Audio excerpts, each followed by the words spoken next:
Bagian 16. Restu pusing. Entah sudah berapa kali aku bolak-balik ke kamar mandi pasca makan nasi goreng kambing tadi. Niatnya mau ngerjain malah balik ke diri sendiri. Tapi aku yakin dua pengantin baru itu sama halnya denganku. Aku meringis keluar dari kamar mandi sembari memegangi perut, tubuhku gemetar. Beruntung Nizam dan Gazi mereka sudah tidur. Aku duduk di sisi ranjang. Tidak lama kemudian ponselku berdering. Panggilan masuk dari ibu. Aku pun segera menggeser tombol hijaunya. Assalamualaikum, Bu. Ibu apa kabar? Sapaku begitu sambungan telepon terhubung. Waalaikumsalam. Ibu baik, kamu apa kabar? Kamu yang sabar ya, Ndu. Ibu sudah tahu semuanya. Tutur beliau di ujung ponsel. Entah siapa yang memberitahu ibu perihal masalah rumah tangga yang kini tengah menimpaku. Padahal selama ini aku tidak pernah menceritakannya, bahkan aku selalu mengatakan kalau hubungan kami baik-baik saja. Apa yang kutakutkan akhirnya terjadi. Ibu tahu kalau Mas Restu menikah lagi. Padahal aku tidak ingin beliau tahu dulu, takut kepikiran. Aku sedang menunggu waktu yang tepat untuk menceritakannya. Tidak sekarang tapi nanti. Namun beliau lebih dulu tahu. Ya sudahlah, mau bagaimana lagi. Ibu sudah. Kalimatku terjeda. Iya, ibu sudah tahu semuanya. Ibu harap hubungan kalian masih bisa diperbaiki. Apalagi saat ini status kamu masih masa idah dan talak satu. Terang ibu. Aku tersenyum miris, rasanya hatiku tak sekuat dan setegar itu untuk kembali rujuk. Perceraian itu memang diperbolehkan, tapi salah satu yang dibenci Allah. Pikirkan lagi, Ndu, sebelum memutuskan untuk berpisah, apalagi selama suamimu masih memenuhi kewajibannya, memberi nafkah. Terang ibu panjang lebar. Iya, Bu. Jawabku meski sebenarnya hatiku berseberangan. Aku tidak ingin mendebat. Apalagi kepada beliau, perempuan yang telah melahirkan aku. Ya sudah kalau begitu, kamu baik-baik di sana. Ibu berharap kalian masih bisa rujuk. Ibu berharap sebelum mengakhiri pembicaraan. Sementara aku hanya mengiyakan. Usai menutup telepon, aku melangkah menuju dapur, membuat ramuan alami untuk obat diare. Saat sudah hampir mencapai dapur, kulihat Mas Restu yang juga tengah berada di dapur. Sebenarnya enggan untuk bertemu, tapi pantang bagiku untuk mundur. Nilam, sapa Mas Restu.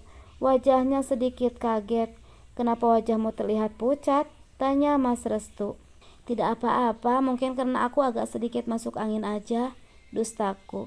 Bagaimana mungkin kalau aku katakan yang sebenarnya? Mas sendiri ngapain di sini malam-malam begini? Kemana Ayuna? Tanyaku sejujurnya, aku penasaran. Ada di kamar, lagi sakit perut. Nih, Mas lagi buat obat resep dari ibumu, teh pahit. Terang Mas Restu. Ah, benar saja dugaanku. Bukan hanya aku yang sakit perut. Meski mereka satu porsi bagi dua, tetap saja. Apalagi aku. Bisa-bisanya kena jebakan sendiri. Mas kok lama banget sih bikin ramuannya? Tiba-tiba Ayuna datang sembari memegangi perutnya. Wajahnya juga terlihat pucat. Iya, bentar ini. Mas baru aja mau antar kamu. Jamunya udah datang duluan. Mas baru saja mau antar. Kamunya udah datang duluan. Ucap Mas Restu yang ikut duduk di depan Ayuna. Jarak mereka tersekat meja makan. Ayuna pun perlahan minum teh pahitnya. Seketika langsung ia semburkan.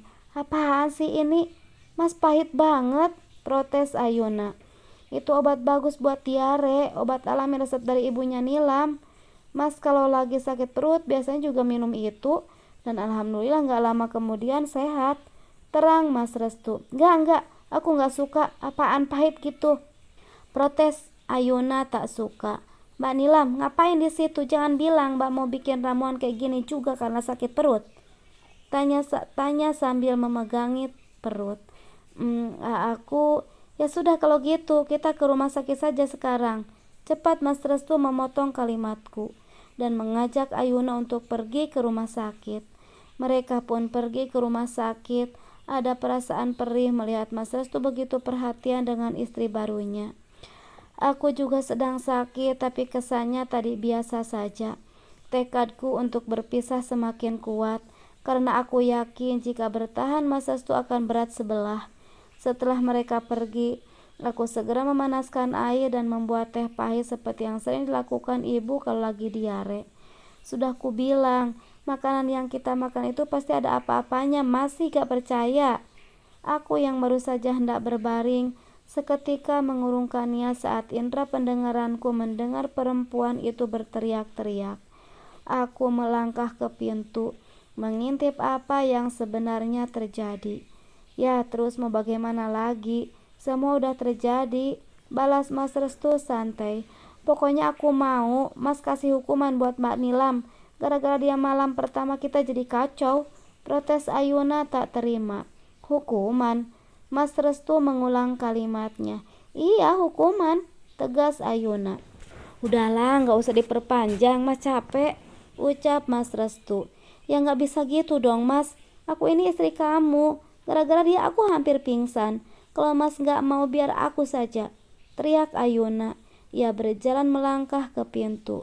Yuna, apa yang akan kamu lakukan? Tanya Mas Restu. Mbak, keluar. Aku tahu Mbak di dalam, teriaknya. Aku yang tak mau seanak-anak terbangun karena suara teriakannya segera membuka pintu. Ada apa? Tanyaku pura-pura. Mbak gak usah pura-pura lagi. Mbak sengaja kan mau bikin aku dan Mas Restu sakit perut? Biar gak jadi malam pertama. Mbak iri kan? Sergahnya. Tadinya aku cuma berniat untuk sedikit memberi pelajaran. Tidak kepikiran kalau efeknya ke malam pertama mereka. Aku jadi geli sendiri. Iri? Ngapain aku iri dengan pencapaian pelakor? Jawabku santai yang seketika membuat wajah Ayuna memerah. Tangannya terangkat hendak menamparku, tapi dengan cepat ku tangkap. Jangan coba-coba tangan kasarmu itu menyentuhku. Kalau kamu tidak ingin menyesal, ujarku. Lalu menyentakkan tangannya dengan kasar hingga membuat tubuhnya sedikit oleng. Beruntung Mas Restu segera memeganginya, kalau tidak, mungkin wajahnya sudah mencium keramik. Kamu? Ucapnya kesal sembari menunjuk wajahku. Pantas saja Mas Restu lebih memilihku. Kalau kelakuan mbaknya gitu, kayak preman pasar, sinis Ayuna. Tangannya terlipat di depan dada. Mungkin iya aku kasar dan seperti preman pasar, tapi setidaknya aku masih tahu batasan. Salah satunya merendahkan suara saat bicara dengan yang namanya suami. Ujarku sengaja menyindirnya. Wajah Ayuna langsung memerah dan kesal. Tidak usah sok ya mbak. Mbak itu sudah ditalak sama Mas Restu. Untung tidak langsung diusirnya. Ayuna berkata dengan nada bangga. Stop, kalian berdua bisa diam gak? Aku pusing, tegur Mas Restu mendengar perdebatan kami. Aku tersenyum. Baru begitu aja udah pusing pakai mau sok-sokan beristri dua. Dasar laki gayanya aja bilang bisa berbuat adil. Giliran istri-istri gak akur pusing sendiri.